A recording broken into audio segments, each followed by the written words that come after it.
जय माता दी मित्रों, आज हम चर्चा करने वाले हैं एक ऐसी घटना, ऐसे गोचर के बारे में, ऐसे राशि परिवर्तन के बारे में जो 18 साल बाद लगभग होने जा रही है। यानी 30 अक्टूबर 2023 में राहु का राशि परिवर्तन हो रहा है। यानी राहु मेष राशि से मीन राशि में यानी उल्टी गति में जाकर मीन राशि में गोचर करने वाले हैं। वहीं पर अगर देखा जाए तो राहु का जब गोचर होगा तो केतु का गोचर भी कन्या राशि में होगा। और राहु का ये जो गोचर है, केतु का जो ये राशि परिवर्तन है, एक तो 18 साल बाद हो रहा है मीन राशि में, साथ ही साथ 18 महीने के लिए रहेगा। यानी कि देखा जाए तो 30 अक्टूबर 2023 से लेकर और 30 मई 2025 तक राहु देव मीन राशि में रहने वाले हैं और वहीं पर केतु देव कन्या राशि में रहने वाले हैं। ये एपिसोड होगा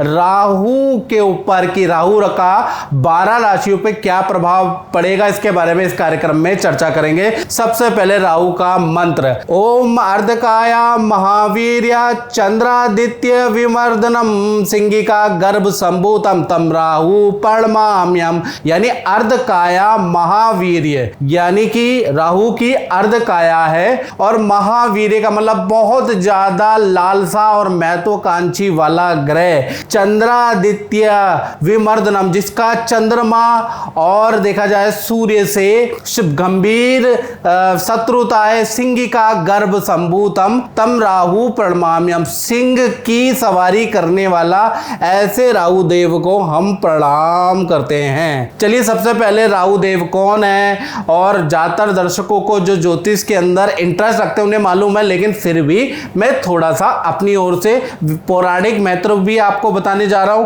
और वैज्ञानिक महत्व भी बताने जा रहा हूं। पहले हम ये जानते हैं कि राहु है क्या, कौन है। तो पौराणिक कथा के अनुसार जब समुद्र मंथन के दौरान स्वर भानु एक दैत्य था जिसने अमृत का कलश या अमृत का पान पी के वो अमर हो गया, तब भगवान विष्णु ने अपने चक्र से उसके 2 भाग कर दिए। यानी कि जो विष्णु भगवान का चक्र था उसके गले से उसको काट दिया, तो ऊपर का हिस्सा राहु कहलाया और नीचे का हिस्सा जो है, जो धड़ है, वो केतु कहलाया। और ये राहु और केतु के नाम से आगे प्रसिद्ध हो गए। वैसे इस राक्षस का नाम स्वरभानु था।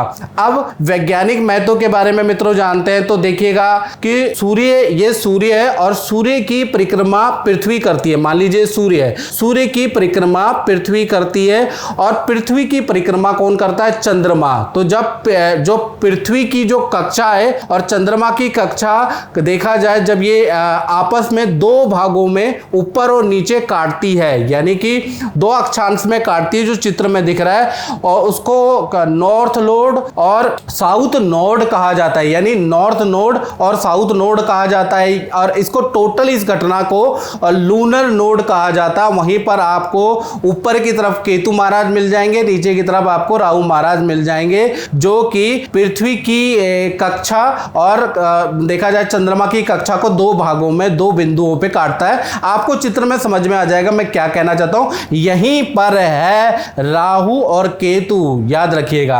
अब राहु और केतु को आपने जान लिया क्या है, कैसे दिखते हैं। वैसे तो दिखाई देते नहीं, छाया ग्रह हैं, लेकिन उसका अनुमानित वैज्ञानिक दृष्टिकोण हमने देख लिया, पौराणिक महत्व देख लिया।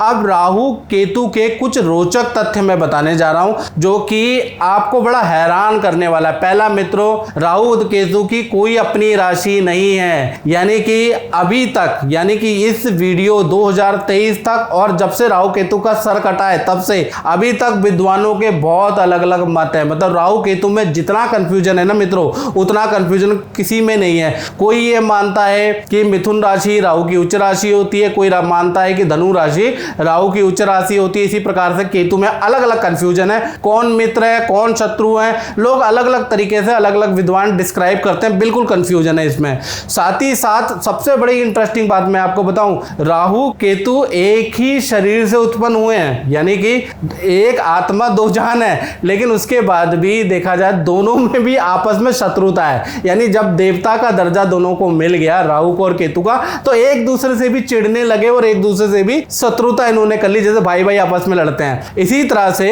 देखा जाए तो दूसरा इंटरेस्टिंग पॉइंट क्या है, राहु जिसकी कुंडली में प्रबल होता होता है ना वो बहुत बड़ा कॉपी कैट होता है। अब कॉपी कैट का मतलब कि ऐसे व्यक्ति के अंदर चालाकी और देखिए चालाकी जन्मजात होती है। ऐसे लोग बहुत चालाकी करते हैं, बुद्धि से बहुत तेज होते हैं, साथ ही साथ किसी चीज की कॉपी करने में जैसे कहते हैं ना, जूते की कॉपी बना ली, सॉफ्टवेयर की कॉपी बना ली, उसकी नकल बना ली, कॉपी करने में बड़े एक्सपर्ट होते हैं, ओरिजिनल को भी मात देते हैं। जिनका राहु अच्छा होता है, याद रखिएगा स्टूडेंट, जिनका भी राहु अच्छा होता है तो कहीं ना कहीं केंद्र त्रिकोण में बैठा है, शनि की राशि, बुध की राशि, शुक्र की राशि में बैठा है, तो मान के चलिए ऐसे लोग कॉपी कैट बड़ी जल्दी कर लेते हैं। किसी की लाइफस्टाइल को फॉलो करना, कोई टेक्नोलॉजी की कॉपी करना बहुत अच्छा कर लेते हैं और सक्सेसफुल हो जाते हैं। साथ ही साथ केतु के बारे में बात करें तो केतु जो ग्रह है वो इंट्यूशन वाला होता है, यानी केतु जिसका भी स्ट्रांग होता है। और केतु किन राशियों में स्ट्रांग होता है ये बड़ा कंफ्यूजन है। केतु अधिकतर मित्रों जो राशियां हैं बुध की, गुरु की, शुक्र की राशियों के अंदर स्ट्रांग होता है। याद रखिएगा, बुध की राशि, गुरु की राशि, शुक्र की राशि में स्ट्रांग माना जाता है केतु को। तो यहां पर केतु अगर होंगे तो आपकी कुंडली में और केंद्र त्रिकोण में होंगे तो केतु आपका अच्छा है, आपके अंदर इंट्यूशन पावर हो जाएगी, यानी आपको एक अनुभव पता चलेगा कि आगे क्या होने वाला है, 10 साल बाद टेक्नोलॉजी कहां जाएगी। आपको बुरे और अच्छे की इंट्यूशन आने लगेगी, आपके अंदर इंट्यूटिव पावर आ जाएगी, जिसके कारण आप जो है अपने भविष्य को अच्छा बना सकते हैं। तो राहु और केतु दोनों अगर अच्छे हो जाते हैं तो कहीं ना कहीं एक में चालाकी बहुत अच्छी मिलती है और एक में इंट्यूटिव पावर ज्यादा मिलती है। साथ ही साथ एक और इंटरेस्टिंग पॉइंट बताता हूं, राहु केतु हमेशा वक्री होते हैं, यानी कि हमेशा उल्टे ही चलते हैं, लेकिन इनकी दृष्टि सीधी होती है। याद रखिएगा, इनकी जो दृष्टि होती है कुछ विद्वानों के अनुसार 5वीं, 7वीं और 9वीं दृष्टि होती है, याद रखिएगा। और विज्ञानों को मतलब विद्वानों के अलग अलग मत भी हैं राहु को लेकर, कोई 5वीं, 9वीं और 7वीं दृष्टि मानता है, कोई कहता है कि इनकी जब कोई राशि ही नहीं है तो इनकी दृष्टि का कोई महत्व नहीं है, लेकिन मैंने खुद अनुभव में देखा कि इनकी दृष्टि का महत्व होता है। साथ ही साथ देखा जाए तो राहु जब भी राशि परिवर्तन करता है, जैसे कि 30 अक्टूबर 2023 में राहु देव राशि परिवर्तन कर रहे हैं, तो 9 महीने यानी शुरू के जो 9 महीने आपको अच्छा या बुरा दोनों इफेक्ट ज्यादा मिलेगा, यानी जबरदस्त मिलेगा। अगर अच्छे होंगे तो अच्छा इफेक्ट मिलेगा और बुरे होंगे तो बुरा इफेक्ट आपको तुरंत मिलेगा, 9 महीने तक मिलेगा। फिर अंतिम के जो 9 महीने वो कहीं ना कहीं नॉर्मल होते हैं, यानी कि 9 महीने ज्यादा इसका अच्छा या बुरा इफेक्ट मिलता है। चलिए अब बात करते हैं कन्या राशि पे राहु के गोचर का क्या प्रभाव रहेगा। कन्या राशि वाले ध्यान से देखें, आपके सप्तम भाव में राहु का गोचर हो रहा है। सप्तम भाव मैरिड भाव होता है, यानी कि इसका ज्यादा ध्यान देना है, शादीशुदा लोगों को ध्यान देना है, जो रिलेशन में है, लव कपल है उनको ध्यान देना है, जो मैं अब बात बताऊंगा। साथ ही साथ सप्तम भाव पार्टनरशिप और व्यापार का है, यानी व्यापारियों के लिए ये गोचर कैसे ज्यादा इफेक्ट करेगा।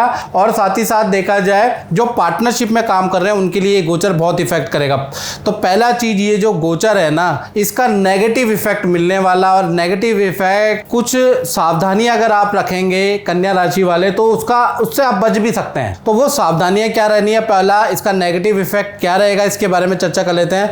तो पहला चीज ये कि सप्तम भाव शादी का स्थान है, यानी कि जो मैरिड लोग हैं उनका एक्स्ट्रा मैरिटल अफेयर के योग बनते हैं। कोई व्यक्ति आपके जीवन में आ सकता है, 18 महीने के अंदर आपकी शादीशुदा जिंदगी आपकी गलती से तबाह भी हो सकती है, तो थोड़ा सावधान रहें। इसी प्रकार से जो लव कपल है, जो रिलेशन में लिविंग में रह रहे हैं, तो उनको भी यही सावधानी रखनी है, क्योंकि आपके जीवन में ना चाहते हुए भी किसी और का दखल या प्रवेश हो सकता है। याद रखिएगा, आपका रिलेशनशिप खतरे में आ सकता है। साथ ही साथ देखा जाए तो ये जो 18 महीने यानी 30 अक्टूबर 2023 से लेकर 30 मई 2025 तक देखा जाए तो इसका दूसरा नेगेटिव इफेक्ट पड़ेगा कहीं ना कहीं जो व्यापार करते हैं उनके ऊपर, यानी कि व्यापार में आपको बहुत सारी समस्याओं का सामना करना पड़ सकता है, यानी कि काम बंद होने की कगार में आ सकता है, आपके प्रोडक्ट रिजेक्ट हो सकते हैं, काम में बड़ी दिक्कतें हो सकती है, पार्टनरशिप अगर आपका कारोबार है तो उसमें हानि हो सकती है, यानी कारोबार में आपकी परेशानी बढ़ सकती है, धोखा आपको मिल सकता है, इसकी सावधानी आपको रखनी है। हैं। साथ ही साथ देखा जाए तो जो विद्यार्थी हैं, जो नौकरी करते हैं कन्या राशि वाले, उनको घबराने की जरूरत नहीं, उनके लिए अच्छा है, सामान्य है, उन पे कोई इफेक्ट नहीं है। हाँ, अगर आप शेयर या देखा जाए शेयर में आपको जबरदस्त मुनाफा नजर आ रहा है, यानी कि इन्वेस्टमेंट में आपको फायदा नजर आ रहा है, वहीं पर जो पुरानी जमीन का वाद विवाद था, जो पुराने मकान के वाद विवाद थे, वो सॉर्ट आउट हो रहे हैं 18 महीने के अंदर। कोई डिसीजन जमीन से संबंधित आपके फेवर में आ रहा है, आपको कुछ राहत पहुंचाने वाला आ रहा है, इन्वेस्टमेंट से आपको जबरदस्त लाभ होने वाला है। तो कुल मिला के शेयर, पुरानी जो विवाद है वो सॉल्व हो रहे हैं, इन्वेस्टमेंट से आपको लाभ हो रहा है, साथ ही साथ विदेश से संबंधित इनकम आपकी बढ़ने वाली, या विदेश जाना, विदेश में विद्या करना, विदेश में रहना, परमानेंट पीआर या विदेश से संबंधित तमाम काम में आपको सफलता मिलेगी। तो कुल मिला के ये जो सप्तम गोचर है ना, इसका प्रभाव एक तो मैरिड लोगों के ऊपर पड़ेगा, दूसरा जो कारोबार कर रहे हैं उन पे पड़ेगा, बाकी औरों को डरने की जरूरत नहीं, उन पे इफेक्ट नहीं पड़ रहा, उन पे पॉजिटिव इफेक्ट है, याद रखिएगा। फिर भी आप और ज्यादा डिटेल में जानना चाहते हैं और उपाय लेना चाहते हैं तो 7210124289 मेरा व्हाट्सएप नंबर आ रहा है। इसमें आप नाम, date of birth, time of birth, place of birth डालकर पहले आपको डिटेल डालनी होगी, तभी आपकी एप्लीकेशन स्वीकार होगी हमारे यहाँ। तब आप डाल के अपनी प्रश्न लिखेंगे और मिनिमम चार्ज अगर मैंने आपका रख रखा है, सबसे ज्यादा कम संस्थान का चार्ज हमारा ही है, मिनिमम चार्ज रखा है, इससे कम चार्ज नहीं होगा, यानी कि वो दान पात्र वाला ही चार्ज है। इतना चार्ज है जितना आप भिखारियों को दे देते हैं जब आपका मन खुश होता है। तो कुल मिला के इतना कम चार्ज रख रखा है। उसके बाद भी आप लोग यूट्यूब में कमेंट लिखते हो कि आप तो पैसे मांगते हो, क्या पैसे मांग लिए, इतने तो आप भिखारी को देते हो जितने मैंने लिखे हैं। और मेरे सब्सक्राइबर भी आप देख लीजिए, 3 मिलियन के आसपास सब्सक्राइबर होने वाले हैं, फिर भी मैं आपकी सेवा कर रहा हूं और आपके लिए इतना कम चार्ज मैंने रखा हुआ है। फिर भी आप कहते हो कि ये पंडित जी तो लालची हैं और ये बहुत पैसे मांगते हैं। आप और जगह भी तो देख के आए, फिर जाके यहाँ आए ना, तब जाके आपको पता चलेगा। चलिए, इस कार्यक्रम में बस इतना ही, मुझे दीजिए इजाजत। जय माता दी।